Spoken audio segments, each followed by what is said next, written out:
Valentine's is coming up, so this week Kathy and I want to share with you some relationship survival tips that we've learned over our past 26 years of marriage. 27 years? Oh, oops. Successful relationships are based on great communication. So we want to warn you about 10 communication landmines that you need to avoid. Because if you detonate any of these landmines, your relationship could spend weeks in recovery. Now guys, here's the first one. Be very cautious, and your alarm bell should ring if your gal says, "Does this make me look fat?" This is not a fashion question. She's really asking you, how do you feel about her? How do you feel about your relationship? How do you feel about your long-term future together? This is a very dangerous question. The only safe answer is, you always look beautiful. And ladies, when you're driving with your fellow in the car and he says, "I know where I'm going," and you really know that he's actually totally lost and hasn't got a clue, don't point that out, because you need to recognize that pointing it out would totally damage his self-esteem and his male identity and the whole concept of knowing who he is. So it's better just to allow him to finally stop and ask for directions. Which is not likely to happen. Now another landmine comes wrapped in these words. I don't want to talk about it. Don't believe it. That's a trap. Of course she wants to talk about it. She wants to talk about it right now and at great length, and she expects you to drop everything, turn off the television, sit down, make complete eye contact, and sit there for as long as possible. Your only option is to obey instantly.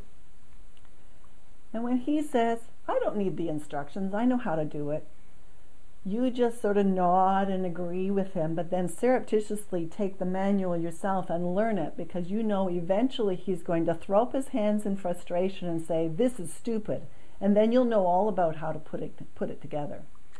Guys, be very cautious if you hear her say, "It's your decision, do what you want." Don't do it. That is a shot across your bow. She is daring you to do it and warning you of the incredible price you will have to pay if you do it. The solution? Do exactly what she originally suggested. And when he says, "Have you lost weight, dear? You're looking pretty good," alarm bells should be sounding in your head at that one, because you know he's trying to cover something up, distract you, or he's trying to butter you up because he has something that he knows you don't want to hear that he has to tell you. So straight up ask him, "What's wrong, dear? What do you need to tell me?" Guys, be aware when she says, "I'm not upset." Don't believe that. You know she's upset. You need to apologize, change your plans, stay home, and watch The Notebook with her. If he answers one of your questions with, "It's a guy thing," don't believe it. Just don't ask for more details. What he's trying to do is distract you so that you don't go digging for anything else.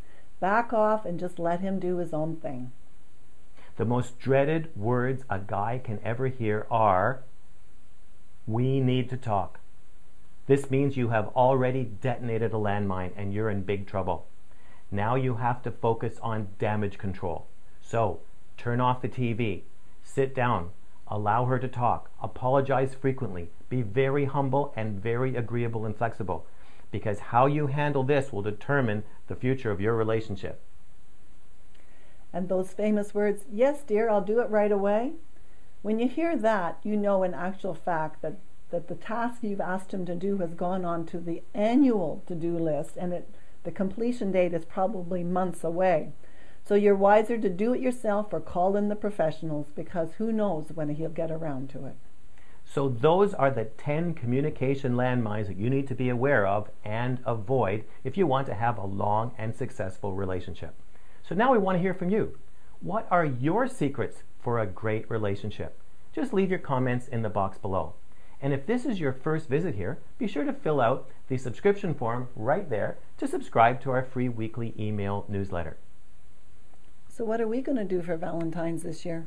Well, I thought I'd check to see if there was a hockey game on, and we'll make popcorn and we can have a really nice evening. I think we need to talk. Oops.